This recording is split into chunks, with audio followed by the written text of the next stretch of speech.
Hoje, pela manhã, nós ministramos e temos ministrado durante todo esse início de ano sobre o poder da oração, sobre como nós podemos atrair o favor de Deus para a nossa vida, como Deus abriu um canal, abriu uma ponte que nos liga daqui da terra até o céu, através de Jesus Cristo. Quando Jesus, ele morre na cruz, o véu que separava o ser humano da presença de Deus, ele é rasgado. Então, eu e você, que vivemos nesse mundo contemporâneo, não experimentamos as dificuldades, as lutas que aquele povo antes de Cristo viveu. Se você ler o livro do Levítico, você vai perceber exatamente a distância entre Deus e o homem. Você vai ver a dificuldade que havia para se celebrar, para se apresentar ou para entrar na intimidade da presença de Deus.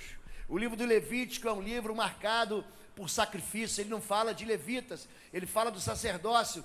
E ele conta a distância que o pecado transformou da presença do homem até a presença de Deus.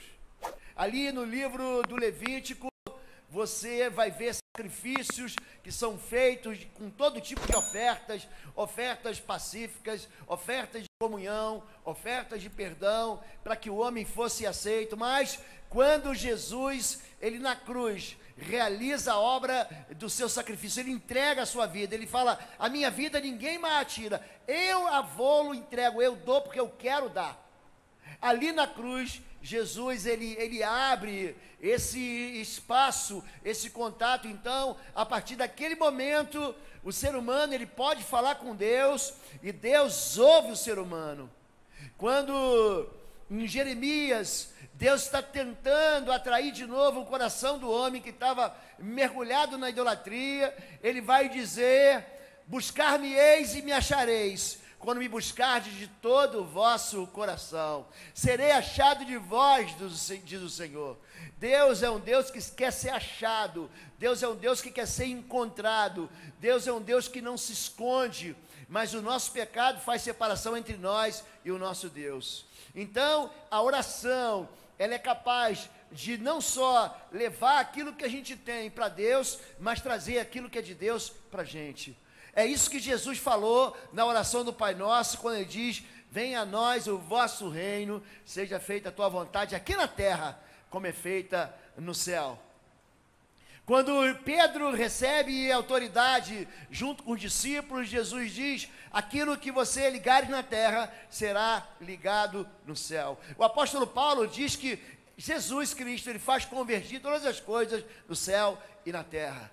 Então essa conexão entre o mundo que a gente vê e o mundo que a gente não vê, ela é estruturada a partir de Cristo, e ela é realizada a partir de oração. E a oração, ela pode ser combinada com uma das ferramentas mais poderosas que Deus poderia nos dar. Chama-se jejum. O jejum, ele nasce dentro de um contexto de festa. O povo de Israel celebrava muitas festas, especificamente 7 festas, e depois mais uma 8ª festa, que é chamada a festa do Urim e do Purim, a festa de Ester. E nessas festas era proibido chorar, era proibido estar de luto. E então, uma das festas, no 7º mês, chamada de festa da expiação, era a festa onde os judeus entregavam os seus pecados e confessavam as suas iniquidades. Naquele dia especificamente, o povo de Israel não podia sorrir. Naquele dia de festa, o povo de Israel chorava. Era o dia do lamento, era o dia do choro, era o dia do Yom Kippur, era o dia onde ninguém passava em branco sem pensar nas mazelas e nas bobagens, e nos pecados e nas iniquidades que eles tinham vivido naquele ano. Naquele dia, eles separavam 2 bodes. Um bode era sacrificado, e o outro bode era chamado de bode expiatório.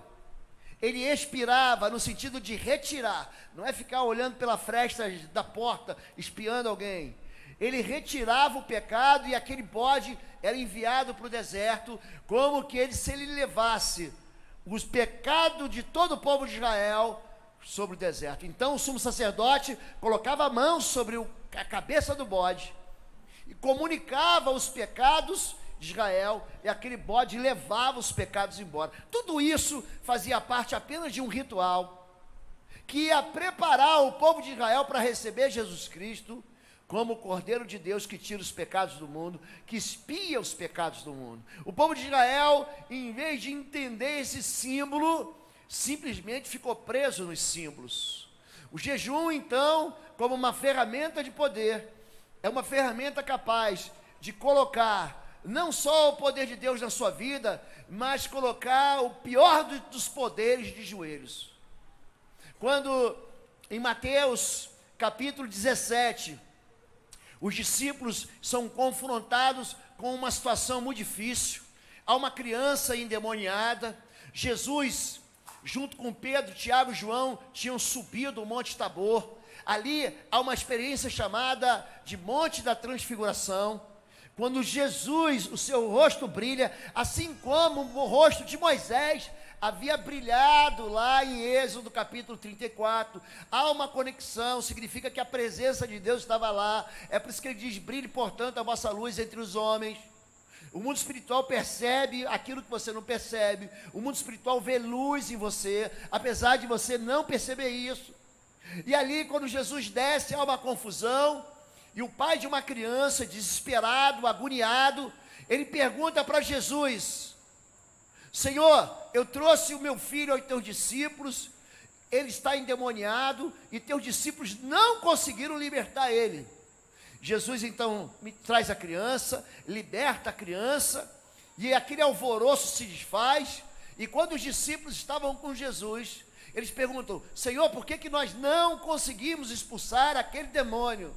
Jesus vai dizer: porque essa casta não sai com coisa alguma, a não ser com oração e com jejum. Diga: oração e jejum. O jejum sem oração é apenas dieta. Existem muitas formas de você tirar o alimento da sua vida. Aliás, o primeiro pecado que o ser humano celebra é o pecado da rebelião, da desobediência diante da comida. Deus disse: olha, tudo isso aqui é teu, mas essa árvore aqui não. Da árvore do conhecimento do bem e do mal, você não vai comer. Só que o desejo do homem, ele supera essa rebelião dentro das veias do ser humano, supera a obediência e faz com que ele experimente algo que ele jamais deveria ter experimentado.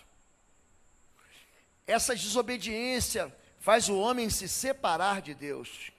É por isso que todas as vezes que nós falamos em jejum, nós relembramos a maneira como Jesus ele vence as trevas.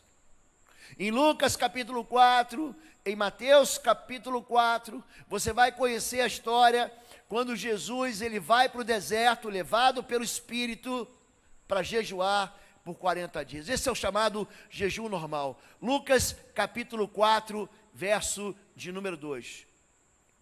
Depois, Mateus capítulo 4, verso 2. Depois de jejuar 40 dias e 40 noites, teve fome. E Jesus aqui, a Bíblia não diz que ele não bebeu, a Bíblia diz que ele não comeu. Ele passa 40 dias sem comida. E ao final desse dia, ele tem o quê? Ele tem fome. Existe o jejum que hoje tem feito, o jejum intermitente. Ele tem uma razão voltada para a saúde pessoal, uma razão voltada para questões físicas. E agora é que o ser humano descobre os benefícios que o jejum pode fazer ao corpo do ser humano. Agora, jejum, só com jejum não vale nada. O jejum sem ser associado, sem ser combinado, sem ser somado à oração, é só dieta. Tem muita gente que usa, por exemplo, o jejum para causas pessoais ou para mover as pessoas em favor de um pensamento em que ele quer atrair multidões. Gente que faz greve de fome. Eu tenho visto pouca gente. Quando eu era mais jovem, eu via algumas pessoas tentando atrair para sua causa uma justiça que a própria justiça não pode dar. Então ele faz greve de fome. A greve de fome, ela não tem um fim espiritual, ela tem uma razão política, pessoal, para angariar, para trazer para perto pessoas que normalmente não iriam atentar para a causa dela. A dieta, a reeducação alimentar, ela favorece fisicamente a minha saúde. O jejum, ele significa luto. Quero ler com vocês Esdras capítulo 8, verso 21. Esdras capítulo 8, verso 21, ele vai abrir para a gente a dimensão daquilo que Deus faz através de jejum. Ali, junto ao canal de Ahava, para situar vocês, é um afluente do rio Eufrates, aonde está hoje o Iraque. Proclamei jejum para que nos humilhássemos diante do nosso Deus e lhe pedíssemos uma viagem segura para nós e nossos filhos, com todos os nossos bens. Verso 22. Tive vergonha de pedir soldados e cavaleiros ao rei para nos protegerem dos inimigos na estrada, pois lhe tínhamos dito: a mão bondosa de nosso Deus está sobre todos os que o buscam, mas o seu poder e a sua ira são contra todos os que o abandonam. Verso 23. Por isso jejuamos e suplicamos essa bênção ao nosso Deus, e ele nos atendeu. Esdras, ele está sob o governo ditatorial da Babilônia, e ele recebe então o incentivo e a resposta de Deus para reconstruir, junto com Zorobabel, o templo que havia sido destruído. Ele sai então da Babilônia, e ele sai sem nenhuma proteção, e por causa da boca grande dele, ele começa a se vangloriar do Deus dele. O meu Deus me protege, o meu Deus faz isso, faz aquilo outro. E aí o rei falou: já que teu Deus é tão bom assim, então vai. E não mandou uma patrulha, não mandou ninguém ali para ajudar ele na proteção dos seus filhos e dos bens que eles estavam levando para reconstruir aquele templo maravilhoso. Imagina a quantidade de ouro, de prata, de pedras preciosas que estavam vindo nessa caravana. Seria motivo, você já ouviu o assalto ao trem pagador? Quer dizer, onde tem dinheiro, os ladrões, eles minam e roubam. Mas então ele fala: vamos apelar para Deus. Já que nós não temos a cobertura e a proteção do Estado, do governo e do exército, nós vamos jejuar. E Deus ouviu o jejum e Deus lhe concedeu uma viagem maravilhosa, a ponto deles restaurarem o templo, com o incentivo de Ageu, Zacarias e Malaquias, que são aqueles profetas que motivam o povo a reconstruir e a investir no templo onde Deus seria adorado. A palavra jejum poderia ser traduzida por luto ou humilhação.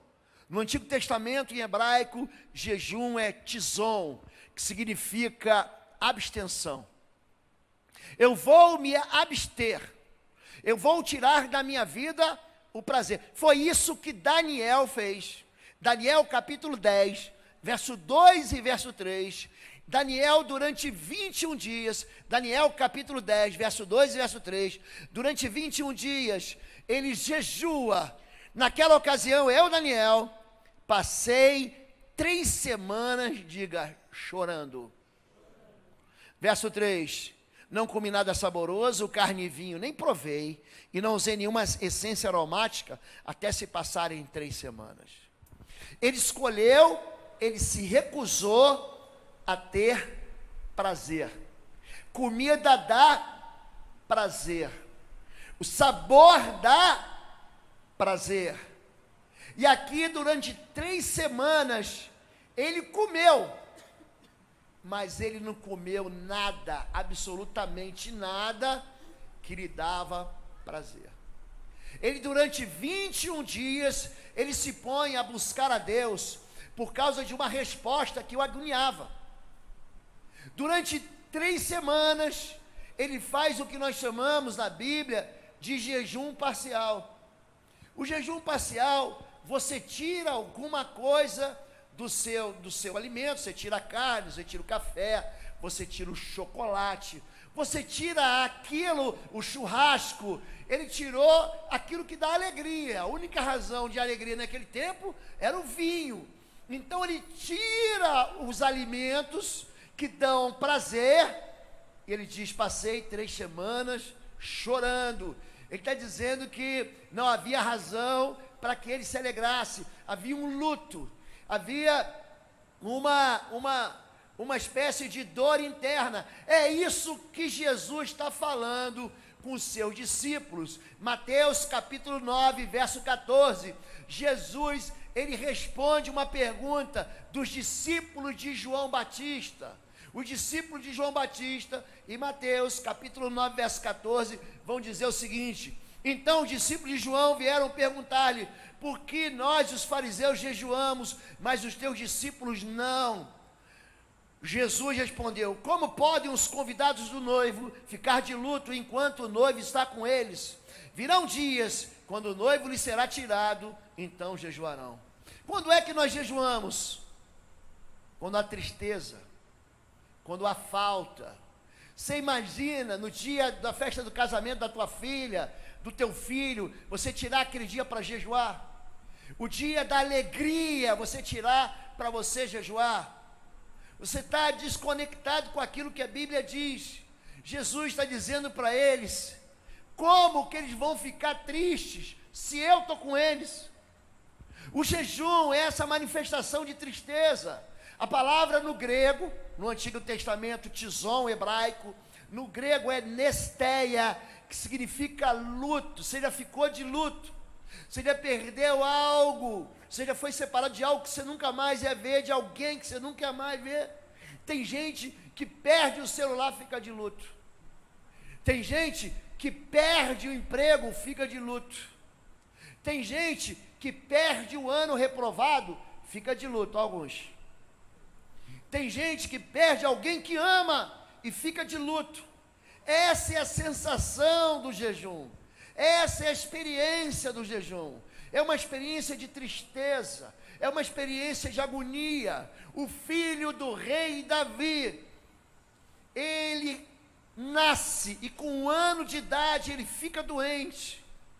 Deus havia avisado ele pela boca do profeta Natã: porque você fez escondido, os teus filhos farão a luz do meio-dia, a espada jamais sairá da tua casa, e o teu filho com Batseba, o fruto do pecado, vai morrer. Ele jejua, ele ora, como quem diz: o Senhor vai mudar a minha sorte, o Senhor vai mudar de ideia, mas a criança morre. O jejum faz parte de uma coleção de armas que Deus dá para mim e para você, para que a gente vença a nossa própria carne e para que a gente vença no mundo espiritual. Se você somar o poder do Espírito Santo, a unção do Espírito Santo, a palavra de Deus e ao sangue do Cordeiro, você tem um conjunto de armas que coloca qualquer exército inimigo de joelhos beijando a lona. Mas o jejum, especificamente, é uma ferramenta que você deve usar para a glória de Deus. O jejum não obriga Deus a fazer nada. O jejum não coloca Deus numa saia justa, que diz assim: não, agora eu sou obrigado a dar aquilo que Ele está falando para mim. Na verdade, o jejum é o componente do pedido de socorro, quando você diz assim: ó, eu não tenho mais forças. Já chegou numa situação que você falou assim: não dá para mim? Eu não tenho mais como reagir. Você já estudou, você já pesquisou, você já buscou os especialistas. Aliás, a gente tem ouvido um meme, né? Que diz: quem não tem as manhas, né, não se mete sem buscar um especialista.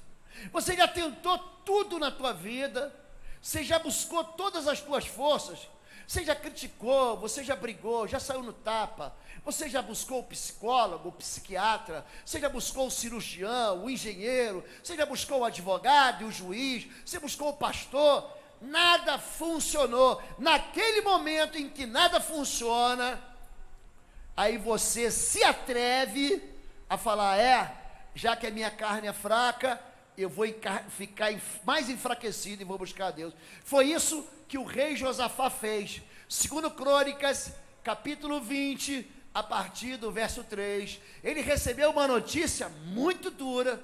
Segundo o livro dos Crônicas, capítulo 20, verso 3, ele está sendo invadido por 3 exércitos de 3 nações vizinhas que não declararam guerra e já estavam na esquina da casa dele. Alarmado, segundo Crônicas 23, Josafá decidiu consultar o Senhor e proclamou um jejum em todo o reino de Judá.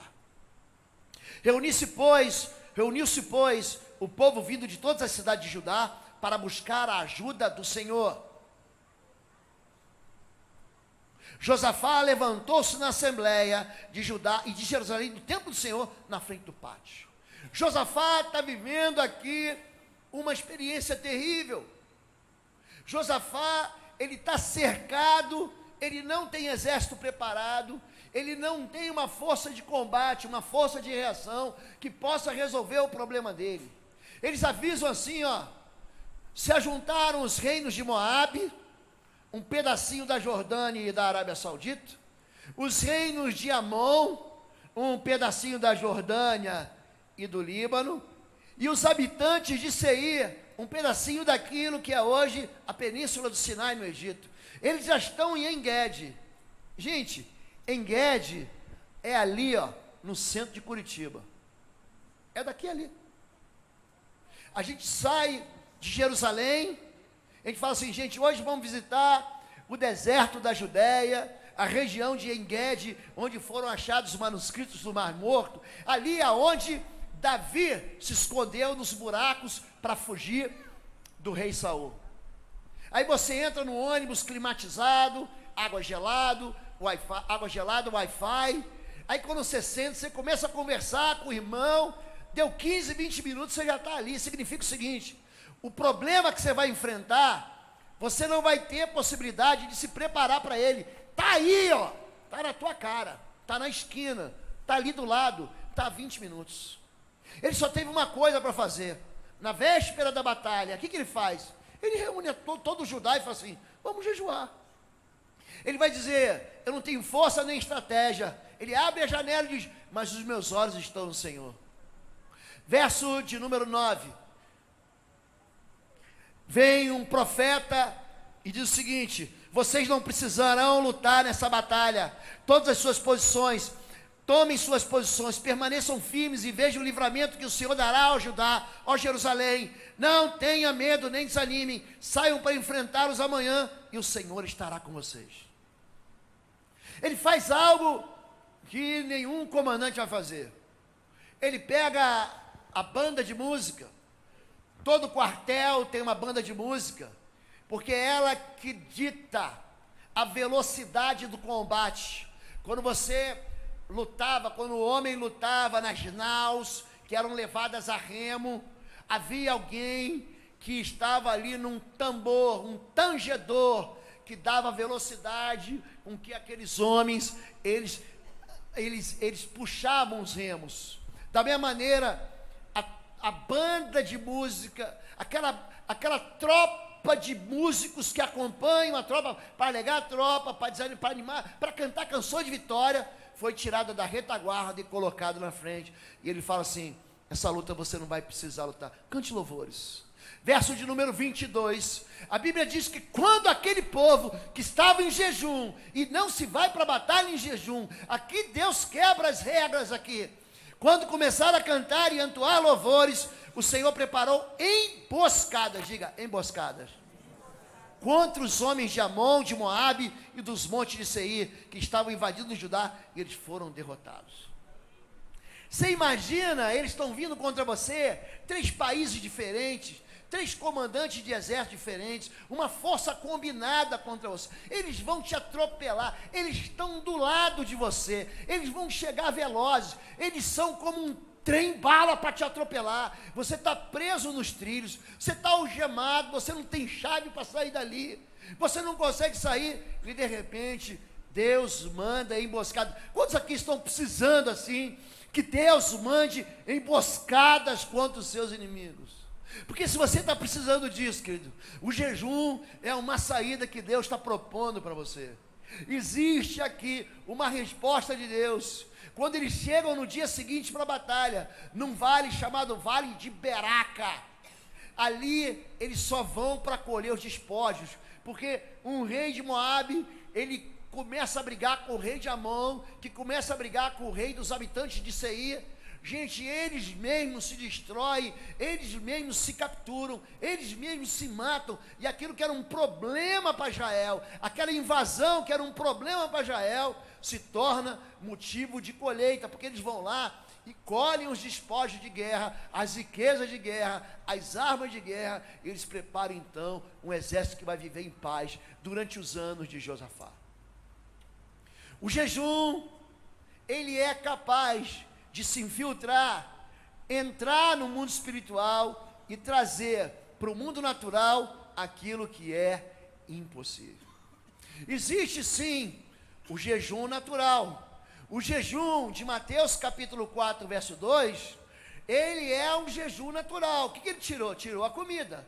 Só que o que a gente se engana é que o jejum, ele é combinado com aquilo que a gente chama de prazer, ou melhor, a retirada do prazer.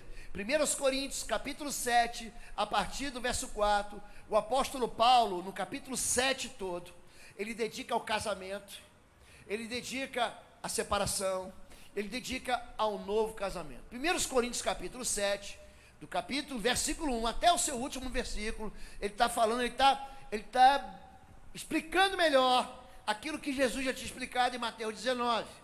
Então ele dá assim uma série de orientações para cada caso e cada tipo de caso que acontece dentro da igreja de Corinto. Só que no meio ali, ele coloca uma informação, ele vai dizer, a mulher, 1 Coríntios capítulo 7, verso 4, não tem autoridade sobre o seu próprio corpo, mas sim o marido. Da mesma forma, o marido não tem autoridade sobre o seu próprio corpo, mas sim a mulher. Quem manda aqui sou eu, quem manda aqui é ela. E ele continua, verso 5, não se recusem um ao outro, exceto por mútuo consentimento, durante certo tempo, para se dedicarem à oração. Preste atenção nisso. Ele coloca a intimidade do casal como instrumento de jejum e oração. Então, pastor, quer dizer que eu vou jejuar 21 dias e eu vou me privar 21 dias da intimidade com meu cônjuge? Não é isso. Aqui ele está dizendo que o jejum também, ele retira o prazer. Coloca outra versão, por favor, Maurício. Está aí, Almeida Corrigida Fiel. Não vos priveis um ao outro, senão por consentimento mútuo por algum tempo, para vos aplicardes ao jejum e à oração. Repara que o mundo espiritual, ele se aproveita de pessoas que são espirituais demais.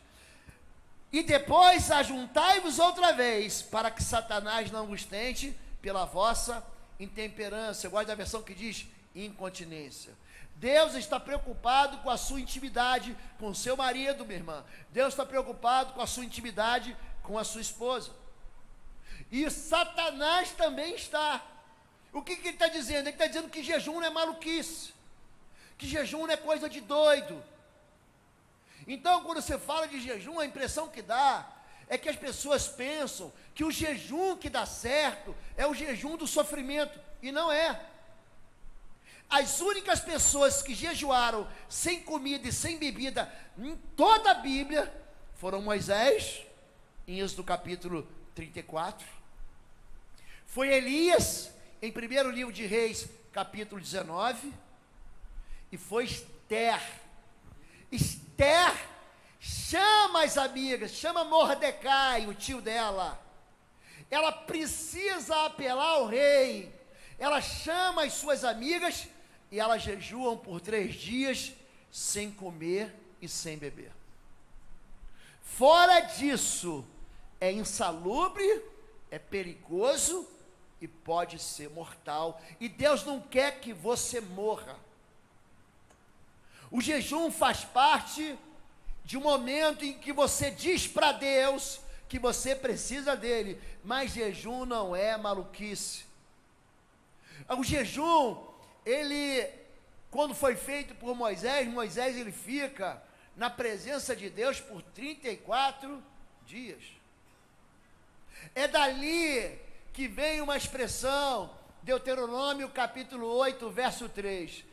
Quinto livro da Bíblia, livro de Deuteronômio, capítulo 8, verso 3.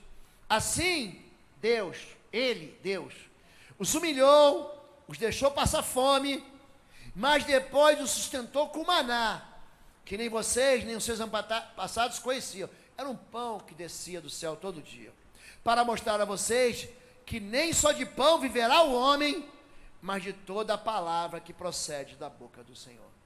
Ele está dizendo para mim e para você, é que a palavra de Deus, ela é alimento para o meu espírito, do mesmo jeito como pão, com manteiga, presunto e queijo, é alimento para a minha carne. Nem só de pão vive um homem, mas de toda a palavra. Quando você mergulha nas Escrituras, quando você come, quando você se alimenta da palavra de Deus, você fica fortificado espiritualmente. E é aqui que o jejum, ele vai tomar uma forma de milagre. Eu e pastora Fabíola fazemos isso desde 2006. Chama-se lista de impossíveis. A lista de impossíveis, elas são esperanças que nós temos e que são impossíveis para mim e para ela. Nós nos ajuntamos todo final de ano ou todo início de ano, e nesse final de ano e nesse início de ano, a gente começa a tratar com Deus. A gente coloca num papel, prefiro colocar no papel, aquilo que nós esperamos que Deus faça na nossa vida, aquilo que nós não temos forças para realizar, aquilo que nós não temos poder para fazer. A lista dos impossíveis, a gente coloca os nossos problemas ou dificuldades pessoais. Quando eu oro, eu falo com Deus em primeiro lugar a respeito de mim. Pastor, o senhor está sendo egoísta? Não, eu estou fazendo o que Jesus fez. Se você pregar João, capítulo 17, Evangelho de João, capítulo 17, você vai ver que os primeiros 5 versículos, Jesus vai interceder por você, por mim, pelos discípulos naquele tempo, por aqueles discípulos que viriam, mas primeiro ele ora por ele. Primeiro, ele ora pela saúde dele. Eu e Fabíola oramos ano passado, no nosso jejum de início de ano, nós oramos pela nossa saúde. Por quê? Para a gente continuar a obra que Deus tem para mim e para ela, a gente precisa de saúde.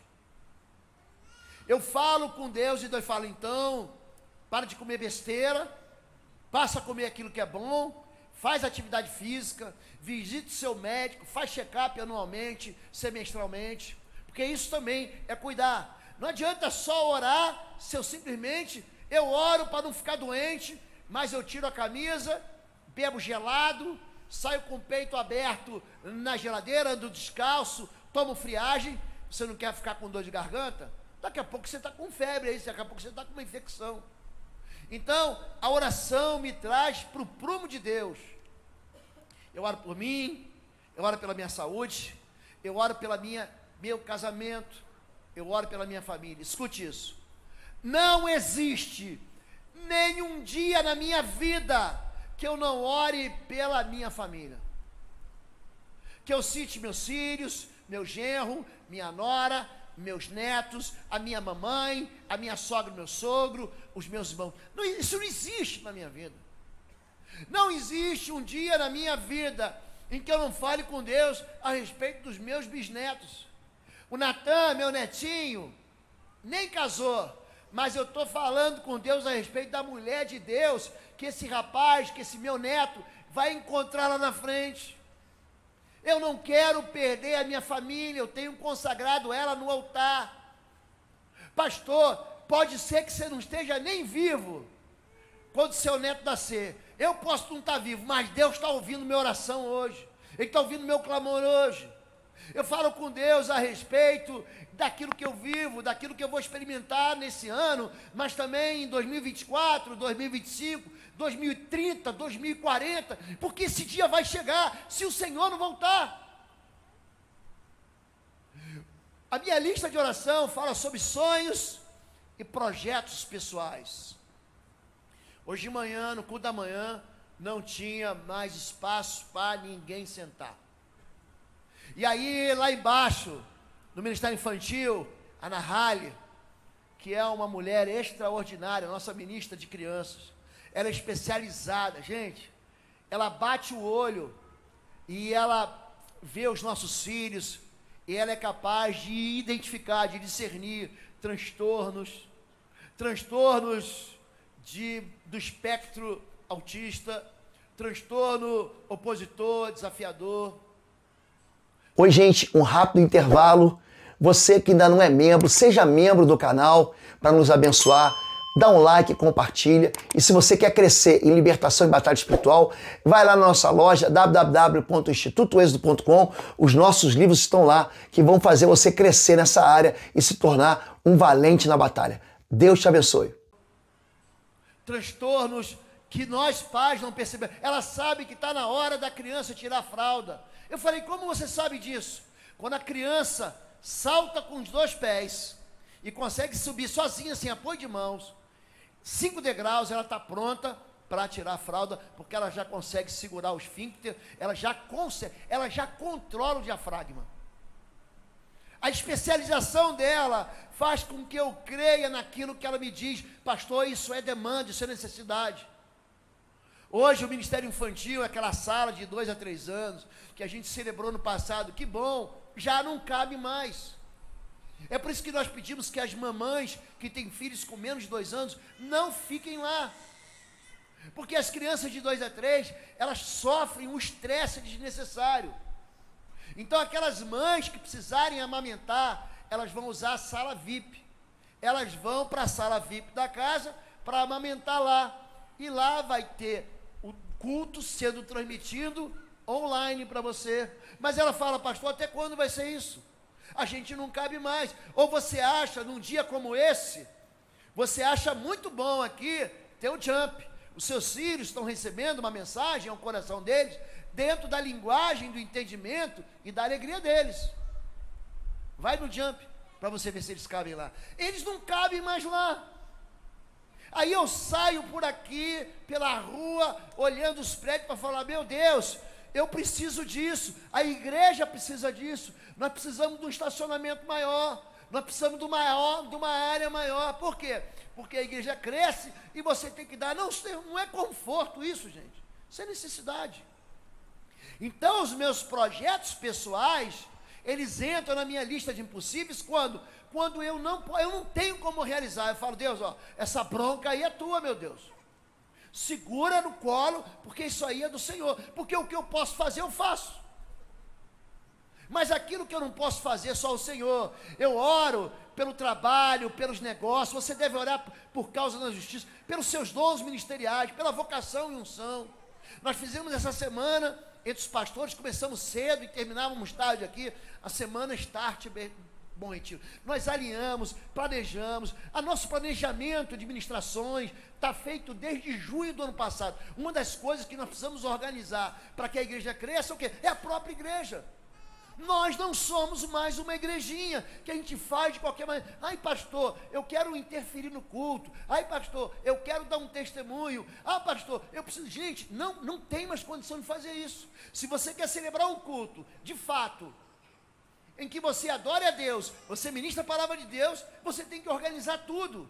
Hoje, nós oramos por todos os nossos pastores, para que eles ofereçam o melhor pastoreio. Qualquer dia da semana, você chega aqui em qualquer horário, dentro do horário comercial, tem um pastor para te atender aqui. Pode vir. Qualquer dia da semana, até sábado na hora do almoço, se você chegar aqui, se você ligar para cá, horário comercial, porque todo mundo descansa e todo mundo dorme. Pastor, foi uma emergência. Também temos os plantões pastorais para emergência fora do horário comercial. Nós oramos por todos eles. Oramos para que Deus, o colegiado, é uma associação de competências. Aquilo que o Igor faz, eu não faço. Aquilo que a Fabiola faz, eu não faço. Aquilo que o João Probst faz, eu não faço. Aquilo que o pastor Marcos faz, eu não faço. Aquilo que o pastor Igor faz, eu não faço. Aquilo que o Cristian faz, eu não faço. A gente junta toda a sabedoria colecionada. Aonde a sabedoria? No meio da multidão. Para que a gente possa cuidar de todo mundo, a gente possa atender todo mundo, a gente possa distribuir dons entre os líderes de células e os líderes ministeriais. Faz a tua lista da tua vida. Não precisa espiritualizar. Pastor, eu tenho sonho de conhecer a Escócia, eu tenho sonho de conhecer a Ásia, eu tenho sonho de ter um carro, de ter um apartamento. Fala com Deus. É impossível, pastor. Mas como eu vou? Meu sonho, pastor, é um sonho impossível. Pois aí mesmo é que Deus tem que operar. É a chamada lista de impossíveis, lista de áreas de libertação, de cura. Gente, Deus, ele faz reviravoltas. Ele mandou emboscadas contra os filhos de Amon, contra os filhos de Moabe, contra os habitantes de Seir. O jejum, ele é capaz de fazer isso. Agora, por que que o jejum não funciona, pastor? Eu já fiz jejum e não funcionou. Isaías capítulo 58, verso de número 3. Isaías 58, 3. Tem uma pergunta do povo e tem uma resposta de Deus. Por que jejuamos? Dizem, e não viste. Deus não está vendo. Por que nos humilhamos e não reparaste? Contudo, no dia do seu jejum, vocês fazem o que é do agrado de vocês, exploram os seus empregados. Olha só, injustiça. Ele está falando, você vai jejuar de alimento? Então faz o seguinte, jejua também do pecado. O jejum não é um cumprimento de uma regra. O jejum é uma humilhação que alcança Deus. O povo de Nínive recebeu uma sentença de destruição e desgraça. Leia o livro do profeta Jonas. Em Jonas capítulo 3, o rei de Nínive fala, se nós jejuarmos, talvez Deus mude de ideia, e em vez de mandar desgraça, deixa aqui uma bênção. O rei jejua, o rei tira o gado, os animais do pasto para que não comam, ele ordena a todo o povo de Nínive, olha, jejuem, talvez Deus mude, aquele povo se arrepende. Jesus, ele vai citar Nínive, quando ele fala, ó geração má e incrédula, ele está falando para o povo dele. Naquele dia, Nínive se levantará e julgará vocês, aquele povo ímpio, perverso. Gente, o povo da Síria, capital de Nínive, quando invadiu uma terra, eles deixavam um rastro de sangue, eles eram uma selvageria, era um banho de sangue. Aquele povo não merecia ir para o céu, mas eles recebem uma palavra do profeta, e o profeta ele vai dizer assim, ainda 40 dias, e Nínive subvertirá. E eu vou sentar aqui para ver o circo pegar fogo. Ele senta debaixo de um zimbro. O rei jejua, o rei se humilha, o coração corrompido se arrepende, e ele se torna um exemplo de arrependimento para uma geração que era cheia de virtude própria. Quando a Bíblia fala sobre o jejum que não funciona, existe jejum que é inútil. Jonas capítulo 3, verso 4, Jonas entrou na cidade e percorreu durante um dia, proclamando, daqui a 40 dias, Nínive será subvertida. Verso 5, os ninivitas creram em Deus, proclamaram um jejum, e todos eles, do maior ao menor, vestiram-se de pano de saco. Verso 6, quando as notícias chegaram ao rei de Nínive, olha o presidente da república aqui, ó. Olha o papel dele, ele se levantou do trono, tirou o manto real, vestiu-se de pano de saco e sentou-se sobre cinza. Verso 7. Então fez uma proclamação em Nínive, por decreto do rei e de seus nobres: não é permitido a nenhum homem ou animal, bois ou ovelhas, provar qualquer coisa alguma, não come e não beba. Verso 8. Cubram-se de pano de saco, homens e animais, todos clamem a Deus com todas as suas forças, deixem os maus caminhos e a violência. Gente, o jejum ele tem que ser juntado com a ausência de pecado. Não adianta você jejuar se você não larga o pecado. Não adianta você, é por isso que eles perguntam, volta a Isaías 58, verso 4, é por isso que eles vão perguntar, por que nós jejuamos e o Senhor não vê? Ele vai dizer, Isaías 58, verso 4, seu jejum termina em discussão, em rixa, em briga de socos brutais. Está falando da tua casa. Ele está falando da tua vida. Você está jejuando e está rolando um barraco na tua vida. Você está discutindo no WhatsApp. Você está espetando os outros que são contra você, que você é contra ele. Você está xingando as pessoas pelas costas. Você está falando mal. Deus está vendo tudo isso. Por que que o meu jejum não funciona? Vocês não podem jejuar como fazem hoje, esperar que a sua voz seja ouvida no alto. Verso 5. Será esse o jejum que eu escolhi, que apenas um dia o homem se humilhe, incline a cabeça como um junco, se deite sobre um pano de saco e cinza? É isso que vocês chamam de jejum? Um dia aceitável ao Senhor? Sabe qual é o nome disso aqui? Olha para mim aqui, querido. Religião.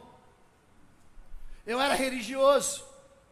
Aí na sexta-feira, chamada de santa, eu não comia carne.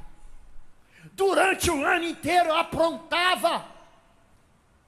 Eu era um mau filho, eu era um mau marido, eu era um mau estudante, eu era um mau professor, eu era um mau trabalhador, eu era mau com o chefe, eu era mau com o empregado.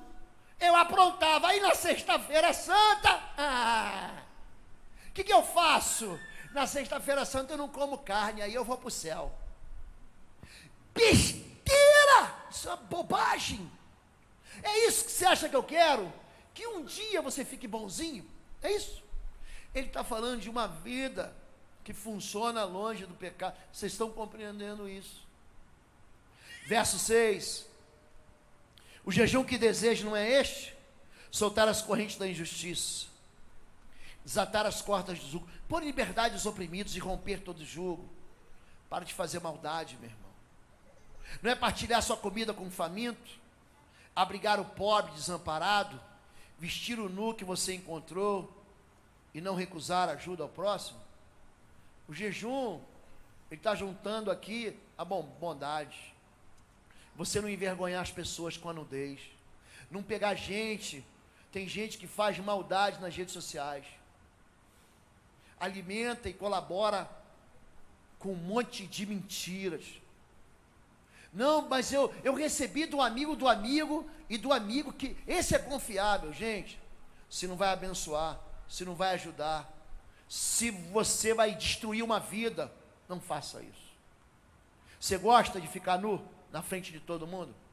Gosta? Se eu pegar agora, peraí, Unidunité, Salamé Minguê, e chamar você que foi sorteado para ficar aqui nu, você ia gostar que as pessoas vissem você nu? Vissem suas vergonhas? Visse que você tem alguma feiura, visse que você tem algum defeito, você ia gostar disso? É disso que Deus está falando.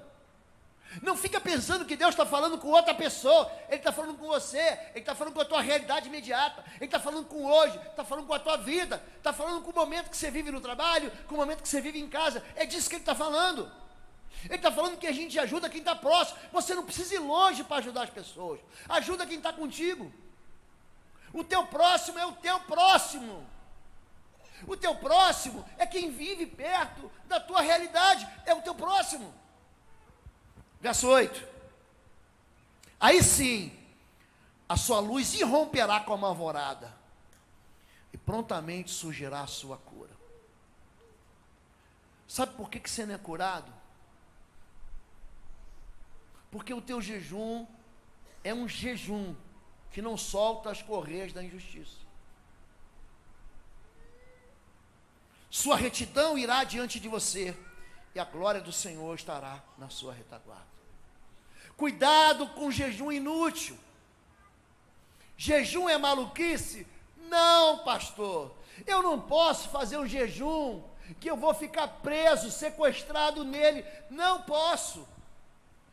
Capítulo 5 de Eclesiastes, verso 4, diz, olha, não vote aquilo que você não vai fazer, porque é tolice Se você fizer um voto que você não vai cumprir, você vai quebrar a cara. Deus não se agrada.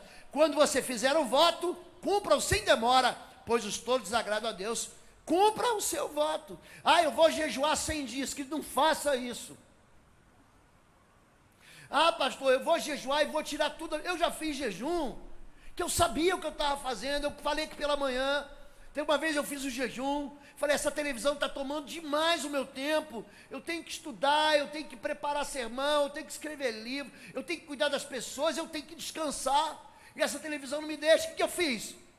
Eu soltei as cordas do jugo. Eu avisei no culto, ó, hoje, primeiro que chegar lá em casa, eu vou dar a televisão, 55 polegadas, terra plana. Você acha que eu fiz maluquice? Eu combinei com a patroa. Falei, amorzinho, o que você acha? Ela, ótimo. Eu já estava orando, era ela. Já estava orando por mim, eu estava vendo as coisas um pouco embaçadas. Não era falta de óculos, não. Era ela.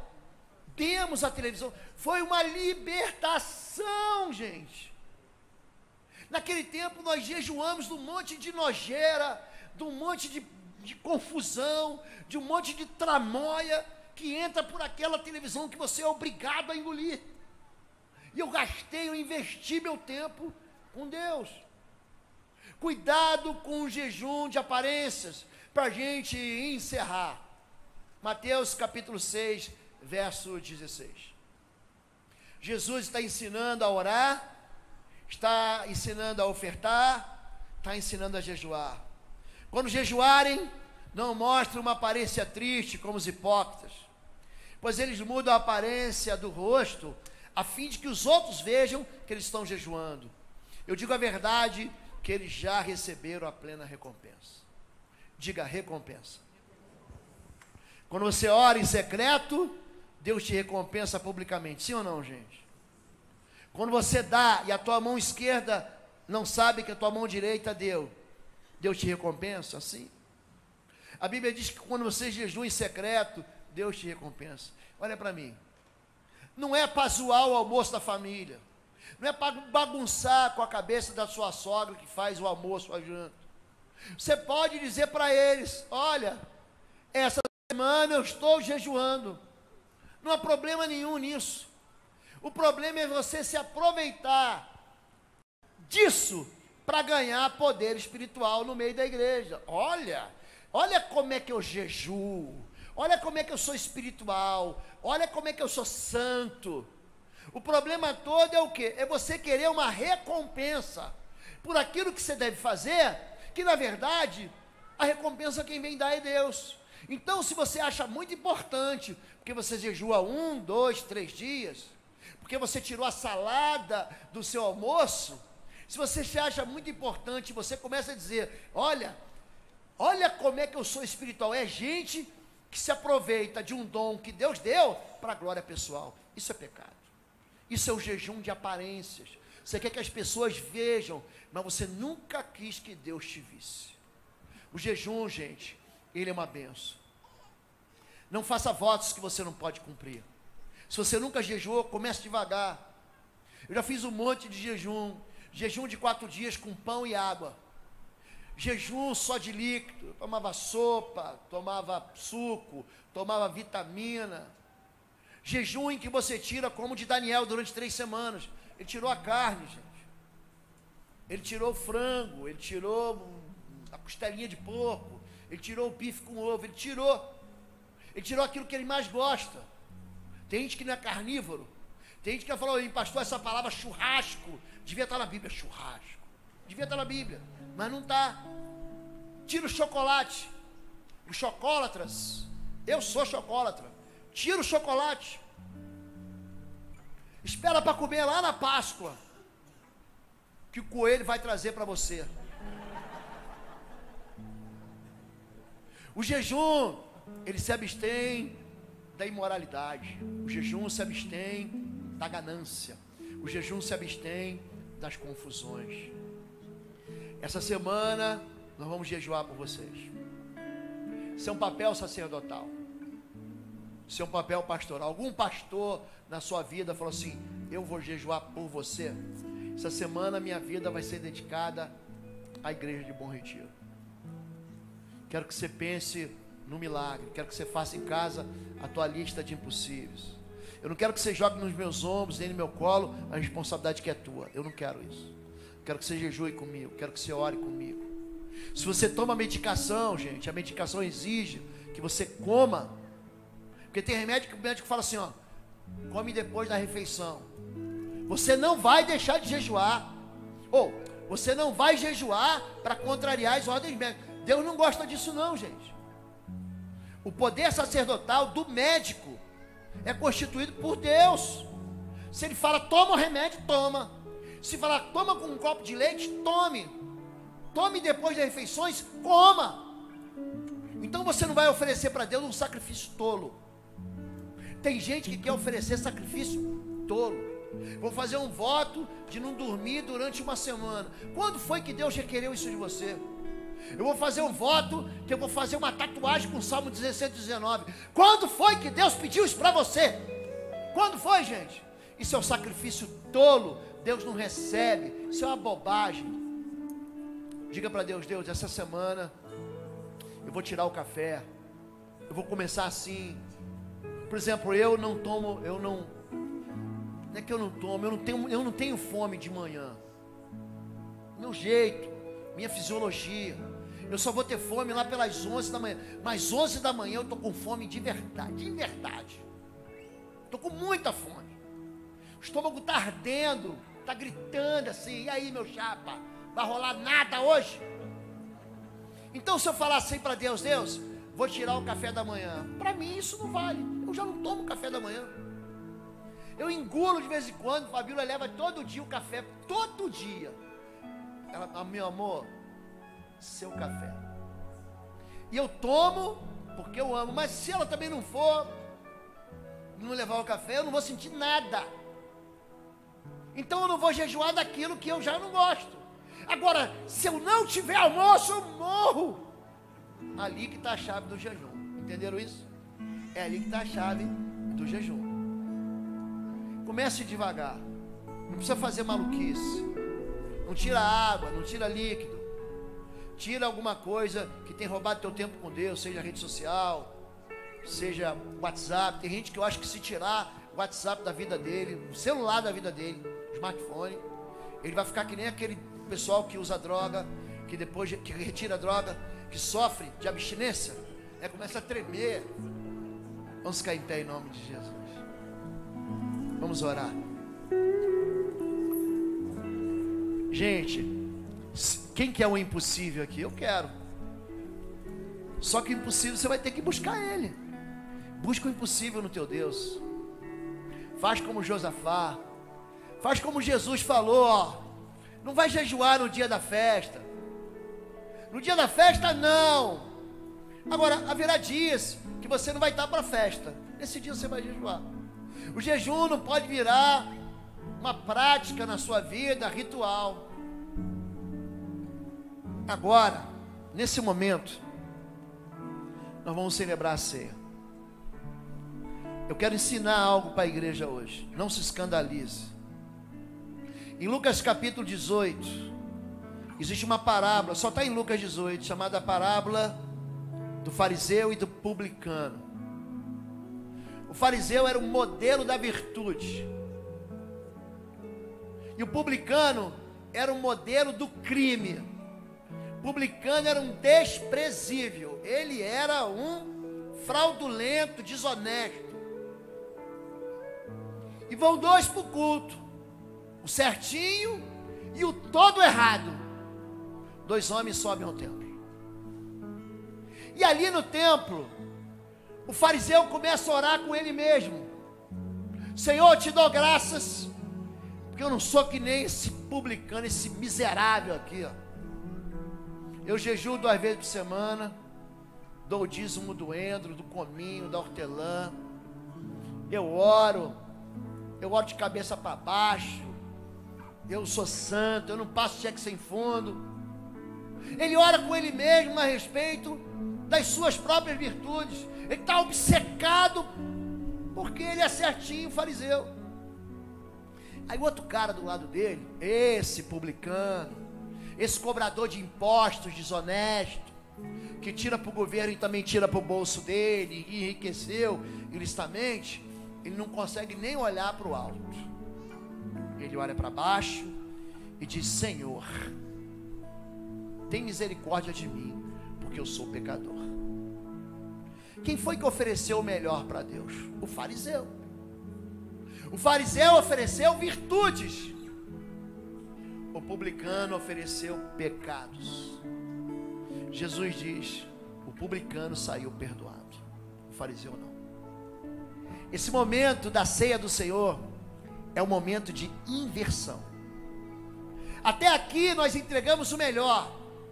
Você chegou na hora, você largou tudo que você tinha em casa. Hoje é dia de você descansar. Você falou assim: eu vou para a igreja adorar meu Deus. Você entregou oferta, você entregou louvores, você gritou, você pulou, você aplaudiu, você louvou a Deus. Você entregou o teu melhor. O momento da ceia é o contrário. No momento da ceia a gente entrega o pior. Cada um, pois, examine-se a si mesmo. Esse é o momento de você olhar para você mesmo. Se olha no espelho aí, meu chapa. Você está pensando que você é o cara? Está pensando que você é a mulher? Gente, se olha no espelho. Olha quem você é de verdade. Olha a realidade. Precisa mentir para Deus. Oferece para Ele pior. Deus, ó, tive vontade de desistir, tive vontade de me matar, tive vontade de matar o outro. Olha para mim aqui, eu tive vontade de enganar ele, eu estou cansado, Deus. Conta para Ele o que passa na sua cabeça, conta para Ele o que passou de pensamentos horríveis, conta para Ele a verdade, entrega para Ele agora o pior, porque se você entregar o pior, você vai sair daqui perdoado. Amém? Fecha os teus olhos.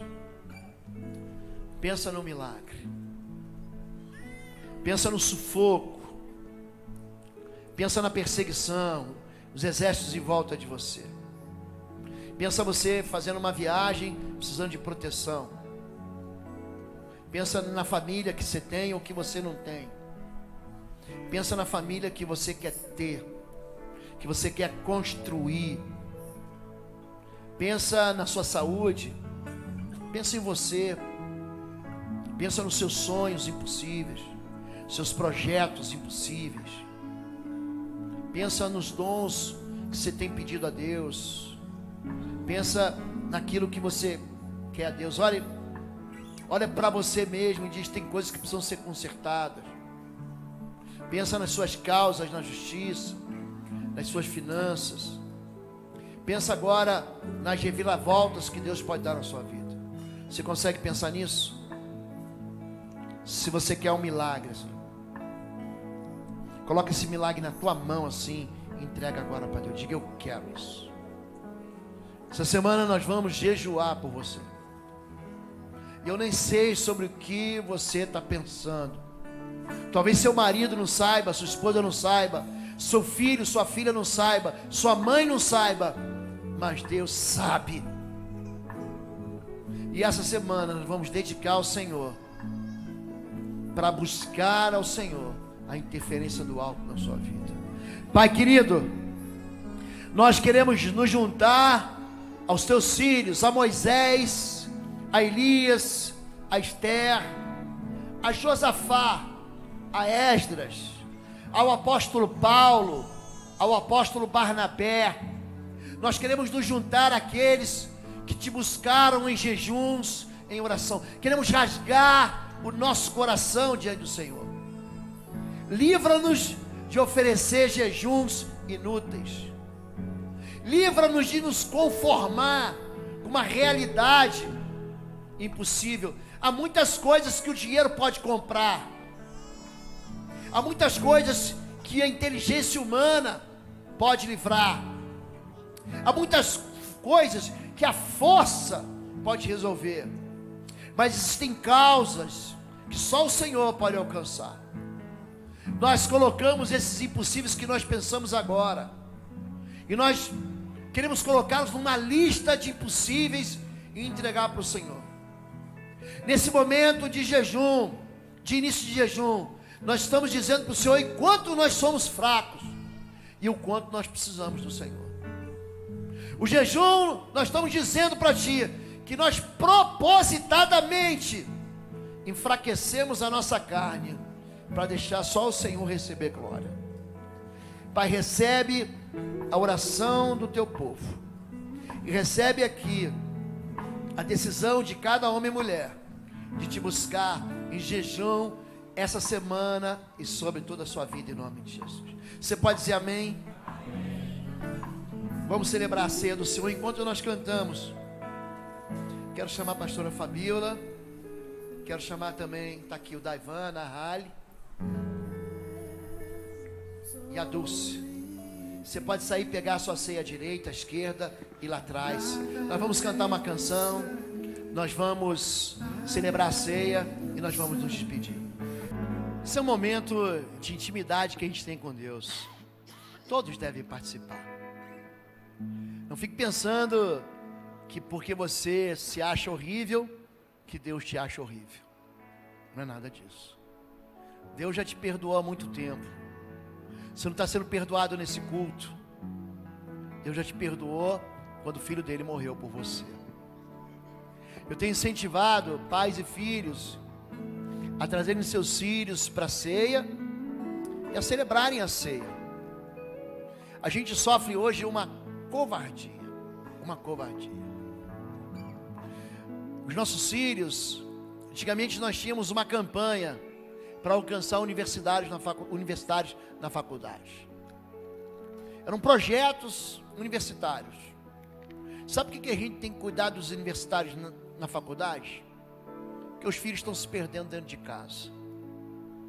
As escolas ensinam, gente, é impressionante como o viés político, como o viés de iniquidade, ele está atingindo nossos filhos com 9, 10 anos. Daivan, que é o nosso ministro de pré-adolescentes, Nahali, que é a nossa ministra infantil, eles estão alertando a nós, que somos de uma geração que vem depois, a crueldade e a brutalidade que tem sido enfiado goela abaixo, e também na mente das nossas crianças. Não é que eles vão se perder na faculdade, eles já estão perdidos no ensino médio, eles já estão trocando nudes no ensino fundamental. Crianças de 9 e 10 anos trocando nudes.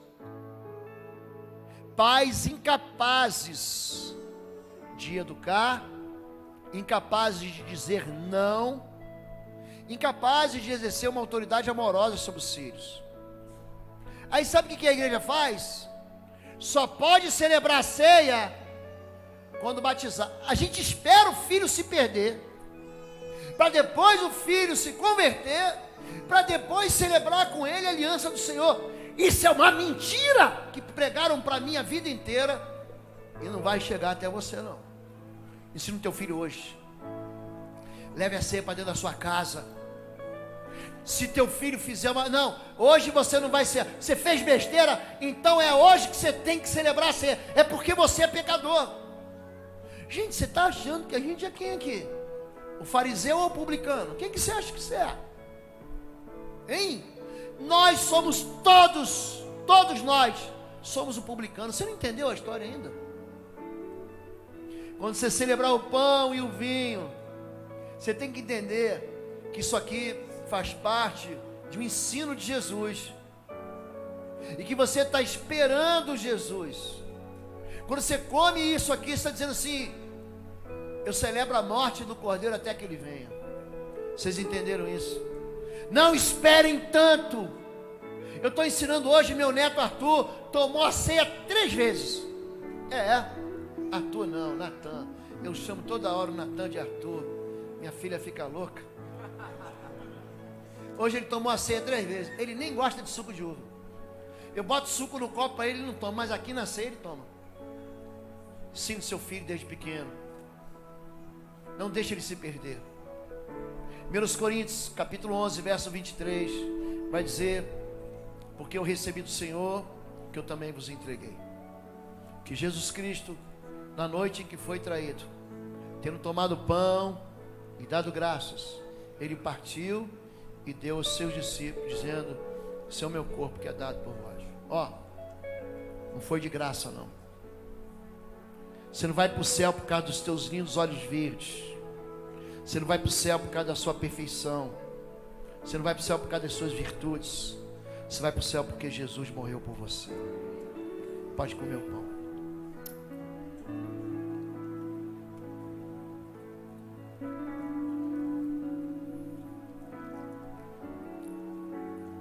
De maneira semelhante, depois de cear, ele tomou o cálice e disse: esse cálice é o novo pacto, é a nova aliança em meu sangue. Façam isso sempre que o beberem em memória de mim. Que todas as vezes que comerem esse pão e beberem desse cálice, vocês anunciam a morte do Senhor até que Ele venha. Sabe o que você está dizendo agora? Que você tem dono, que o teu Deus vem te pegar, que o teu Pai vem te pegar. Você está dizendo assim na primeira parte: eu não presto. Mas na segunda parte você diz: Jesus Cristo sabe que eu não presto, morreu por mim, me levou de volta para Deus, e agora eu espero o dia que Ele volte. Olha para quem está do teu lado, fala assim para ele: você me ajuda a ficar perto de Deus? Pergunta para ele: você me ajuda a caminhar? Você me ajuda? Então troca um cálice aí com quem está perto de você.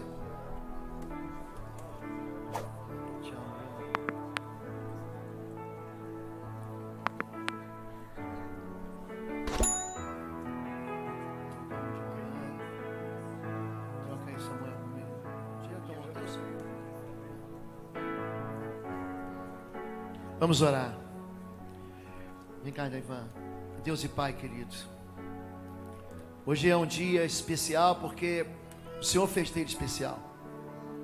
Tuas misericórdias se renovaram de manhã cedinho sobre nossa vida. Nós encontramos a salvação porque o Senhor abriu a porta para a gente encontrar. Foi o Senhor que se aproximou de nós. Esse cálice aqui, do vinho, do fruto da vide, faz a gente lembrar do que o Senhor abriu mão para ter a gente.